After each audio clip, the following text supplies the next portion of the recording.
mga kaberks, magandang hapon. So kakauwi ko lang from work. Kakain muna ako at lalabas ako mamaya. Punta ako ng park para makapag chikahan tayo. So yun, kasi may nakita ako sa internet habang searching kung ano-ano lang, tapos may nakita akong I think worth it na i-share sa inyo kung trip nyo yung mga pag-invest at ano na rin, parang worth it ba na mag-invest. So yun ang uusapan natin. Ayan. So kakain muna ako, tapos punta tayo ng park mga kabirds. Kain tayo. Chicken, kalabasa sa kanin mga kabirds. So kakain muna ako at mamaya punta tayo ng park. So tapos na makakain ng dinner mga kabirds. So pansin nyo naman, no, wala na tayong dahon sa puno kasi tapos na ang fall. Hindi pa naman, may iba pa naman natitira. So kaya maganda lumabas ngayon mga kabirds kasi ngayon 22 lang. So hindi mainit, hindi rin malamig, kaya kita nyo naman, kaya pang walang jacket kasi 22 ngayon plus 22 pa. Kaya punta tayo dun sa park. Tawid tayo.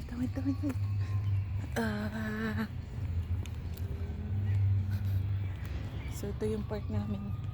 Makita nyo na to mga kaberks, ilang beses na. Dito ako minsan palipas ng oras. Ayan. So pag-usapan natin yung property mga kaberks,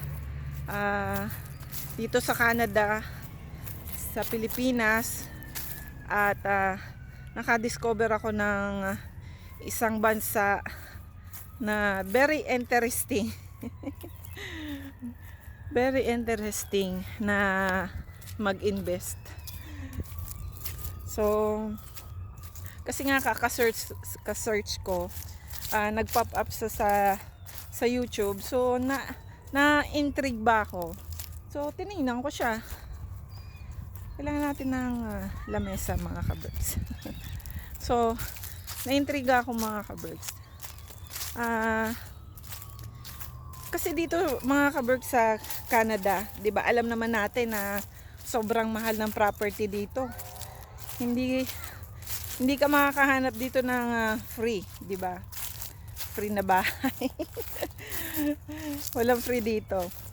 So, yun ang mayroon doon sa lugar na yon. At sa Pilipinas naman mga kaberks, hindi naman tayo lahat may lupa sa Pilipinas, 'di ba? At kailangan mo din na bumili ng against the light. Sana lang kita nyo ako, 'di ba? Dito tayo sa puno. Ayan. So, teka lang, patayuin ko lang para naka-steady kayo. 'Di ba? Ayan. So, yun nga mga kaberks, sa Pilipinas, hindi naman lahat ng tao may lupa, 'di ba? So, hindi rin kung bibili ka din doon, may kamahalan na ngayon dahil nga sa mga bumibili ng mga foreigner. Foreigner. Hindi natin alam, I think mostly from US ang mga buyer sa Pilipinas kasi nga malaki yung value ng pera nila sa atin. So kaya sila nag-i-invest din sa Pilipinas. So matutal mga kaberks, dito sa Canada at sa Pilipinas medyo may kamahalan ang pag ano dito, pagkuha ng bahay, 'di ba? So, yung na-discover kong lugar kung saan sa Japan. Maraming kung na na i-search nyo sa YouTube, ang ano niya, Akiya, Akiya, yun. Akiya ang tawag nila. So, mga abandoned house. So, bakit may abandoned house, mga kabirds? Kung dito sa Canada, sobrang mahal ng lupa at ng apartment. Yung nahihirapan na nga tayong magbayad dito kung bakit sa Japan namimigay sila ng abandoned house. So, yung abandoned house, mga kabergs, yung mga magulang na mga anak na pumunta na sa city. Napunta sa city, ayaw nang tumira sa urban area. Ano yung urban? Yung probinsya. So, ayaw na nilang bumalik sa sa malayong lugar. Gusto nilang tumira sa city. So, hindi na sila bumabalik kung saan sila lumaki.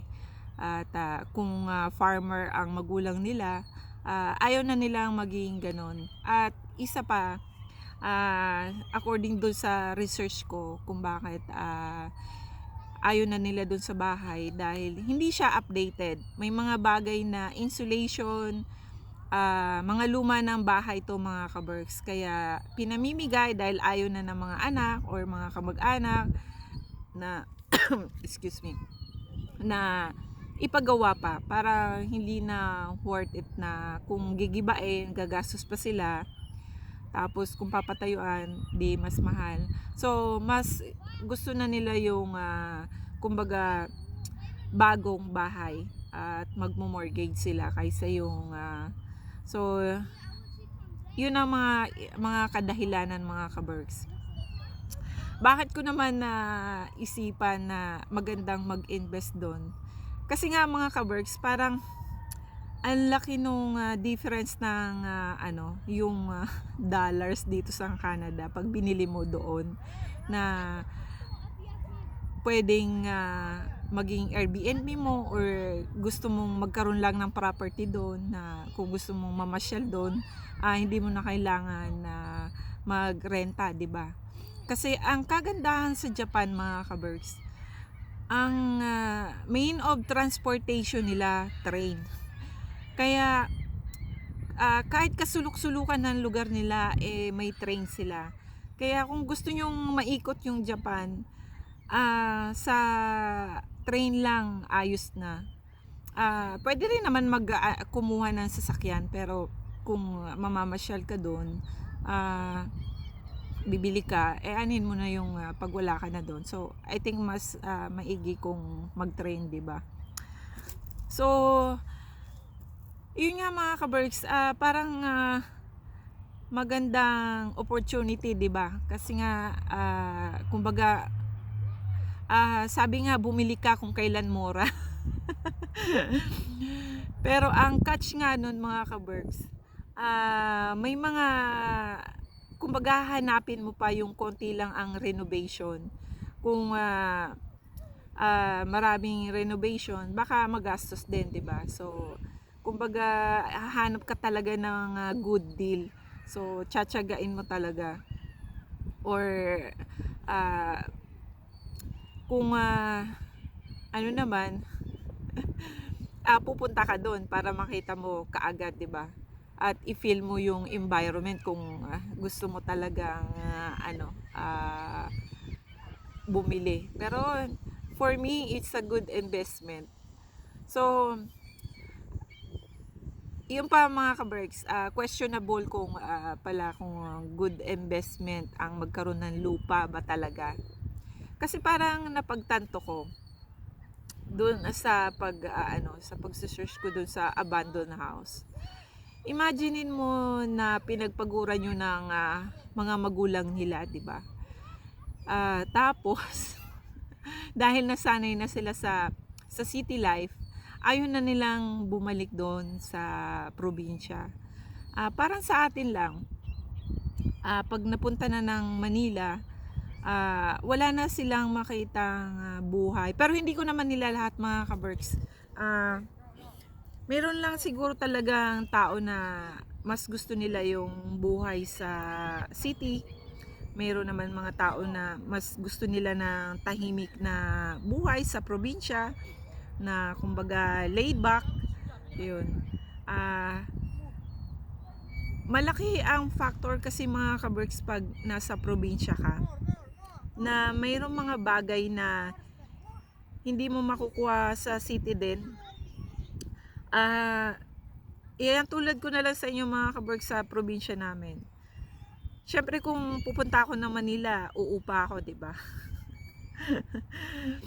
Uupa. Kung nasa probinsya kami, wala akong bayarin, 'di ba? Wala akong uupahan. Ang ano lang kasi, mga ka-berks, kaya ang mga tao pumupunta ng Manila dahil sa trabaho. Paano nga kung walang trabaho sa probinsya? So, isa yun sa mga dahilan kaya pumupunta ng Manila, 'di ba? So, sana magkaroon din ng mga trabaho sa probinsya, ng mga ka-berks, para hindi mo kailangan lumayo. Lumayo sa pamilya mo, lumayo sa kung saan ka lumaki, 'di ba? Kasi iba pa rin yung feeling na nasa lugar ka. But may mga tao, mga ka-berks, na nag-i-explore talaga. So, katulad ko, mga ka-berks, hindi ako takot na mag-umpisa lagi. Mas gusto ko yon. Parang feeling ko mas adventure yun sa akin, na itry ng itry. Masyado siguro kung boring sa buhay, kaya gusto ko lang laging nag-uumpisa. Pag hindi nag-work, okay lang. Yung ganon. So, yun nga, mga ka-berks. Kung interesado kayo, mga ka-berks, sa pinag-usapan natin ngayon,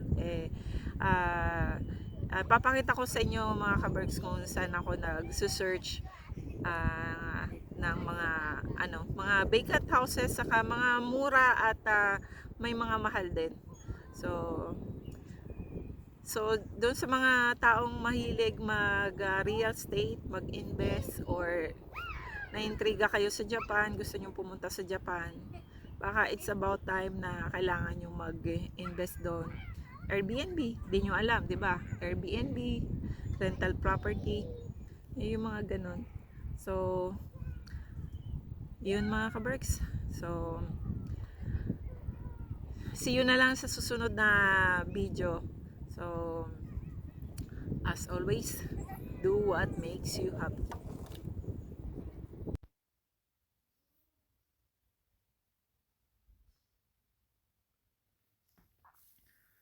So, ito yung sinasabi ko sa inyo, mga ka-berks. Akia Bank. So, search lang tayo dito kung sa region tayo mag-start. So, kung nakikita nyo, mga ka-berks, ang iba-ibang lugar, Hokkaido, ayan, Tohoku, at yung mga nila, ibang lugar, kumbaga ito yung probinsya, ito naman yung mga barangay, kumbaga. Ayan. So, try natin sa saan natin, dun tayo sa magandang lugar. Kasi nakita ko na to, mga ka-berks. Yung ibang lugar, nakita ko na. So, search ko na kasi yung gusto kong puntahan. At yun ang mga mura. So, tingnan natin dito sa Ehime. Ehime. So, ayan. So, kaya lang, mga ka-berks. Tapos, i-click natin yung list. Ayan. So, yan lalabas. So, kailangan nyo ng Google Translator mga kaberks. Kasi para i-translate niya yung Japanese to English. Para makita nyo. Ayan. So, yun yung mga property mga kaberks na mga binibenta. Ayan. Yung mga so, kung pipindutin nyo lang mga kaberks para makita nyo mismo yung ayan, nag-download na. So, every time na kayo mga kaberks, babak lang kayo. Tapos, yan, sa susunod naman tayo na ibang lugar naman. Yan. So, yun lang mga isa-search nyo mga kaberks. Tapos, yung ganyan. Ibang probinsya mga kaberks, iba-ibang din. Website. Ayan. Hanap tayo ulit. Ayan. Click ulit. Ayan. Ayan, mga ganyan. Ayan, mga kaberks. So, ganyan. 9 million. Mga presyo, 5 million. So, i-convert nyo na lang mga kaberks kung to may kamahalan to. Yeah. Katulad nito mga kaberks, so 2.2 million. So, kiklik natin. Para siya 2 million. So, kung sa Canadian dollars mga kaberks, mga nasa, siguro sabihin natin nasa siya, 20,000 na lang to. Ayan. Ayan, next. Ayan. Dito ba sa Canada, makakita ka ba ng 20,000? Nakatayong bahay. Ang ganyan. Siyempre, hindi mga ka-berks, di ba? Hindi tayo makakita ng 20,000 ng ganyan siguro. Siguro, sabihin natin sa, din, sa ibang lugar din, or probinsya na, hindi probinsya, ibang town na liblib din, yung ganon. Pero ang laki nito, oh. Laki. Ayan. So, yun mga ka-berks, ang niyan, pag search kung interesado kayo na magkaroon ng property sa Japan. To 5 million. Nung nagsa-search nga ako na, medyo nasa-shock din ako na nakikita ko yung mga bahay ng Japanese na parang, ganito pala ang bahay ng Japanese. Yan, yung tab. Yan, separate yung tab nila sa, sa toilet nila. Ayan. Tapos, wala talaga silang mga kama, mga ka-berks. Sahig lang ang mayroon at lalagyan lang nila ng kumbaga sa atin banig, gano'n.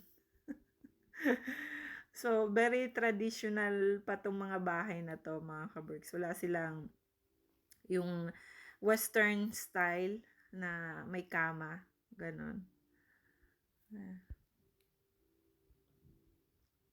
So, yung mga ganyan. Ito, medyo may kamahalan na 19.8 million. Diba? Ito, tingnan natin to.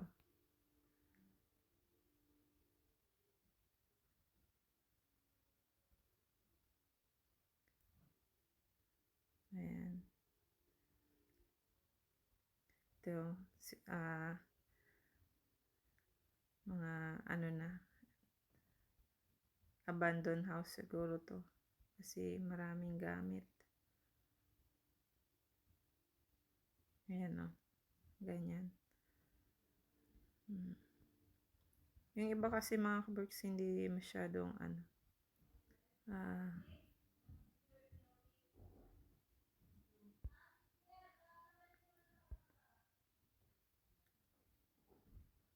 so, tiyagain lang talaga to mga kaberks. Tiyagain. Para makita nyo yung yung bahay. Or namura. Ayan, ganyan. So, yun mga kaberks. So, just give you idea paano mag-search kung interesado kayo. Ayan.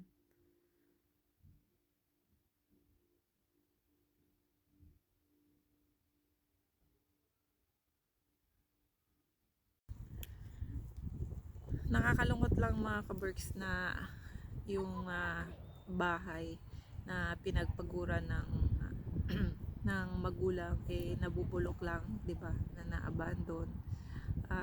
Kaya mas maganda kung ang bahay na tinira or saan ka lumaki may napag-iiwanan ka sa pinagpaguran, 'di ba? Kasi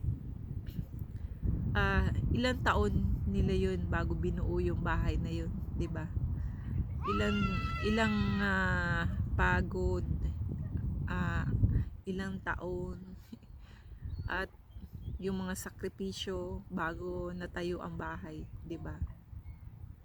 Kaya nakakalungkot lang na i-abandon ang bahay na walang tumitira. Sana sa Pilipinas hindi mangyari yan na na maraming bakanting bahay, 'di ba? Lalo na't kung maraming taong naghahanap ng bahay na titirahan. So sa Japan, I think yung homeless siguro sa kanila wala siguro kaya hindi nila pinamimigay ang bahay, or dahil nga abandoned house na maraming repair kailangan, kaya siguro hindi rin nila pinamimigay, di ba? At for sure kasi yung mga abandoned house, syempre may mga anak yun, kumbaga hindi lang nila tinitirahan, pero yung lupa nakapangalan pa rin sa mga anak, di ba? So yun, nakakalungkot lang pag ganun. Nakalimutan ko pala mga kaberks na sabihin ang pinaka important bakit maraming bakanting bahay sa Japan is declining yung population nila. So it's a big factor yung yung declining ng population nila. Maliban doon sa mga kabataan na nagmo-move sa city. So isa pa yun na category na kaya sila maraming houses na bakante. Declining yung population nila. So kaya napakahirap ng walang nanganganak. Kasi ang ano sa kanila, mas marami pang namamatay kaysa nanganganak. So kaya yung mas maraming tumatanda sa kanila, pero mas less yung mga kabataan or mga bata na nabubuhay. So yun mga kaberks, very sad lang na ganun yun kinauwian nila sa birth control. Siguro yung factor na yun na ayaw na mga anak, sa hirap din siguro ng buhay. So maraming factor mga kaberks yung mga reason bakit declining yung ano nila population. So maybe it's our chance na magkaroon ng property sa Japan dahil kung dahil yung inflation pa mga kaberks, inflation, mas mataas yung ang value ng pera natin kaysa sa Japan. So grab the opportunity kung meron kayo, 'di ba? So maybe it's about time, 'di ba? So mag-search lang kayo mga kaberks. So hindi ako expert sa ganito, para parehas tayo kung sakali na nagre-research sa opportunity sa buhay. So ako, continuous pa rin ako nagre-research mga kaberks kung maganda ba talaga na mag-invest doon. So parang sinishare ko lang to sa inyo. Malay nyo, magustuhan nyo yung ganitong idea na mag-invest sa Japan at dream nyo na magkaroon ng property sa ibang bansa, 'di ba? Or sa Japan mismo. So, yan mga kaberks. So, insert ko lang 'to. Kasi nga nakalimutan ko yung, isa sa biggest, reason kung bakit, maraming, abandoned house. At, insert ko na rin sa description mga ka-berks yung, isang YouTuber na nakatira na doon sa ano, sa Japan. At, yung, mga dahilan kung bakit nga declining yung population at, na nandoon siya. So, yun. Paki-check na lang ng, description mga ka-berks, para ma-watch nyo rin yung, channel niya. So, yun. Ah, see you sa next video.